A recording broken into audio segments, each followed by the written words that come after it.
हनुमान् श्रीपदो वायुपुत्रो रुद्रो नघोजरः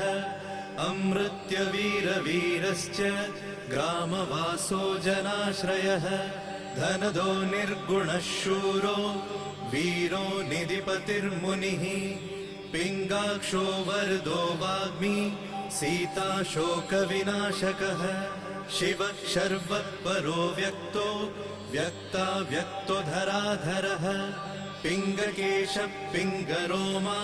श्रुतिगम्यः सनातनः अनादिर्भगवान् देवो विश्वहेतुर्जनाश्रयः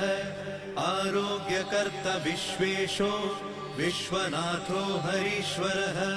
भर्गो रामो रामभक्तः कल्याणप्रकृतिस्थिरः